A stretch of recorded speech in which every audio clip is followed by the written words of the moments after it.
Good evening, everyone.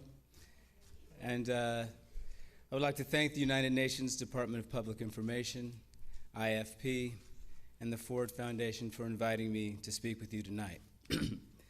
But before I begin my rousing speech, which will no doubt inspire you beyond all measure and launch you into your respective lives like green story-seeking mission balloons with fire in your bellies floating on air, I have a confession to make. As late as 2 weeks ago, I almost skipped out on this whole thing. I don't know if many of you know this, but I'm an actor. And lately my work has required me to travel quite a bit, which is a lot more than I'd prefer, which is none at all. You see, I'm a homebody by nature, and intermittent family vacations are the only things that usually convince me to venture out of my environs. Now, of course, I was fully aware that when I agreed to accept the role as United Nations Goodwill Ambassador, that it might require that I interface with some of the nations with which we hope to be united with in goodwill. But I was imagining something more along the lines of iChat, email, Skype, tweets. I was interested in reducing my carbon footprint while increasing my carbon form imprint on my couch. And besides, you heard the guy. I've been in Crash, Hotel Rwanda, Traffic, Darfur Now, Boogie Nights, the Ocean series, Iron Man, Showtime's House of Lies, showing Sundays 10 p.m. Eastern Standard Time. These are pretty good projects. I mean, wasn't I already holding up my end of the bargain? But then 3 things dawned on me. Number 1, all those thoughts are stupid. And things 2 and 3 were curled up right next to me on my couch, and those were my daughters. Yeah, all right. So 17 years ago, I became a dad for the first time, and as my mother so eloquently put it, my carefree days were over. Now, not my good days. She said I'd have plenty of those, but my carefree days, there'd been a shift in the matrix, a temporal change that dictated that someone other than Don Cheadle would be considered first when it came to the important decisions in life. 2 years later, a little sister arrived, and the 1-2 punch of responsibility then hurtled my thoughts far into the future. High school, dating,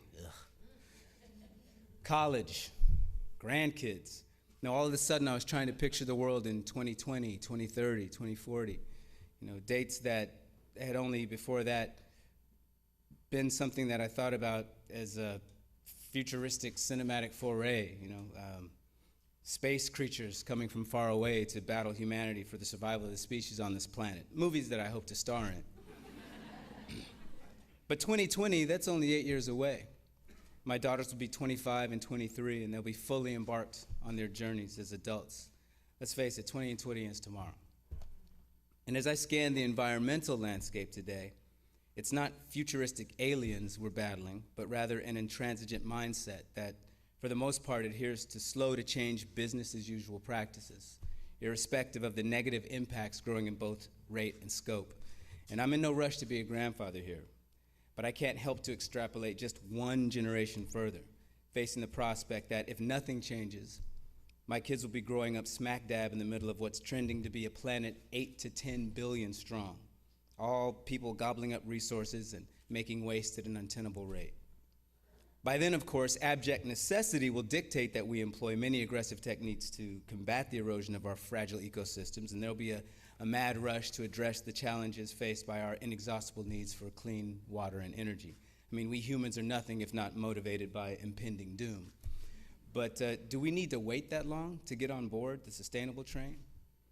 And we can rest assured that those most egregiously affected will be those that are affected most egregiously today, the poor and disenfranchised, people fighting to just get by, unable to make choices based on sustainability or planetary stewardship as the pressure of feeding their families beats down their doors. What then do we do? How do we in this room say to everyone, the sky is falling, without getting Chicken Little blowback? Did I mention I was an actor? In 2004, I was in a film called Hotel Rwanda, which focused on one man and his family's plight against the backdrop of genocide.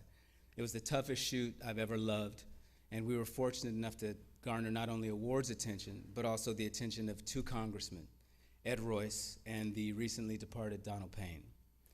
Men from opposite sides of the aisle, both of them serving on the Africa Subcommittee, both interested in raising awareness and eventual support in their efforts to stem the tide of genocide that was rearing its ugly head in the Darfur region of Sudan.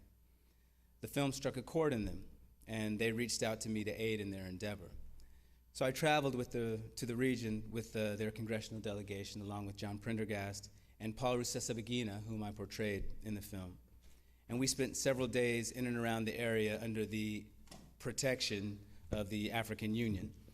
It was an eye-opening, life-altering experience for me, and upon returning to the States, I found myself on a bit of unsteady footing, grappling with the abyss between the comfort and security that I enjoyed at home versus the condition of those that I'd broken bread with who were still suffering 30,000 miles away.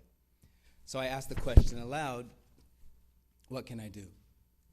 And the answers came back in a flood. And it wasn't long before I was joining with old friends and new strangers on campuses, in lecture halls, on Capitol Hill, in churches, television studios, movie sets, anywhere that a conversation and a brainstorm session could break out, all of us working the problem from our respective angles and walks of life, bringing whatever we had to bear in an attempt to find a solution. I was thankfully pulled into the waters of activism and advocacy and was very happy to, in some small way, contribute my light to the sum of light. And the needle did move. We saw divestment legislation signed. We raised millions and millions of dollars. High-level dignitaries were engaged, and war criminals were named at The Hague. But my proudest moment may have been being called to the Senate to testify about my experiences in the region and having caught the attention of the State Department being requested to stop by to see Secretary of State Condoleezza Rice, who promptly informed me that she had heard the noise that we in the activist community were making about President Bush's responsibility, his lack of action on the genocide, and our demands that he do more.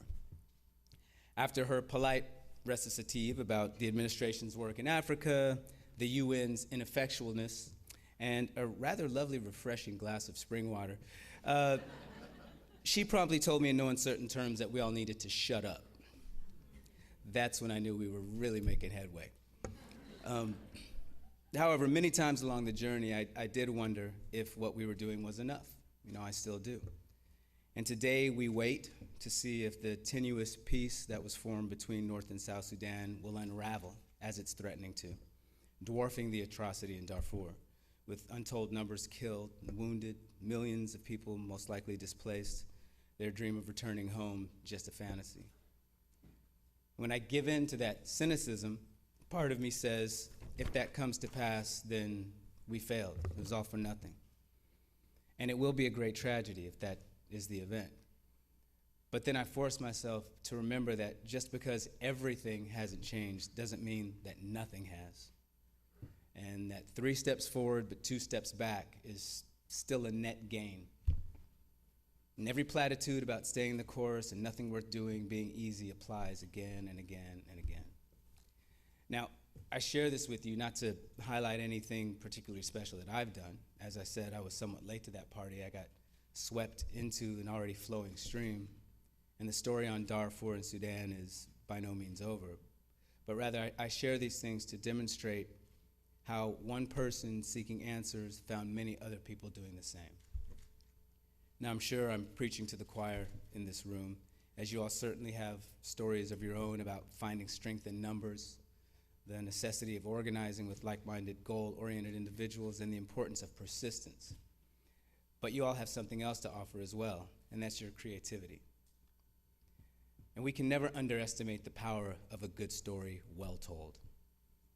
And everyone here has examples from their lives when time stood still as they sat rapt on the edge of their seats, listening to a fascinating tale unfolding before them, the ending perhaps anticipated but not really known, totally giving over to the experience, not wanting it to end. You're probably all in that state right now.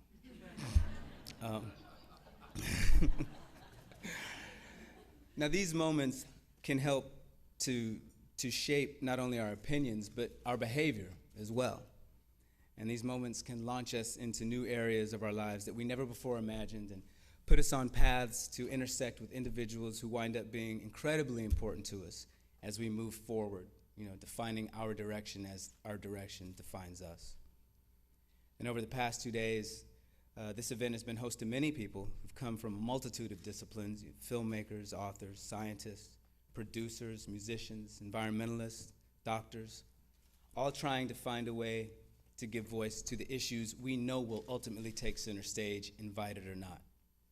Everyone trying to find the most compelling way to tell the stories that can galvanize interest and get us all pulling in the same direction towards selfishly protecting the one thing that unites us all, this big blue ball. It's not about politics, bias, or partisanship. This is about learning to live in concert with our world and leaving things better for those who come after. Yes, we fight an uphill battle. We fight against other stories being told about commerce and jobs, wealth and security. We fight a running narrative of doubt and skepticism from some who, without benefit of facts, have determined that what we posit is almost tantamount to heresy. The gauntlet's thrown down, the challenge defined. We have to tell better stories, more compelling stories, more undeniable stories, stories that take all form, all shape, from the informative to the personal, serious to the absurd. Captain Planet, anybody? Mr. Captain Planet? Cautionary and hopeful, hammering at the fissure from every possible angle until it just cracks open, undeniably. I've been fortunate over the past years to be involved with projects that have taken on thoughtful subject matter and have transported me to places via my research that have influenced the ways that I look at life. And the writers, directors, actors, producers I've worked with have echoed the same sentiment. And if you're open to it, the work gets inside you in the best of ways, and it enlarges your capacity for more capacity.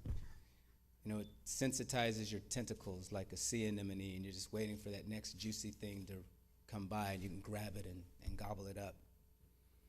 Stories have the power to do that. And the pieces that have been showcased here over the past couple of days, they're testament to that.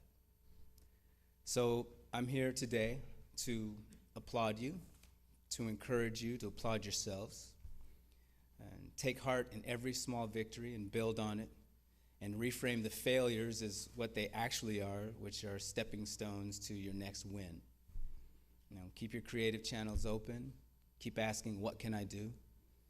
Listen closely for the answer, because it may not enter in through your ears, but rather from some trembling small place deep inside you.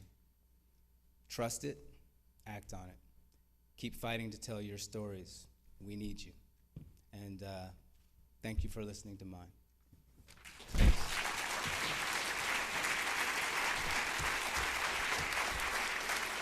Thank you.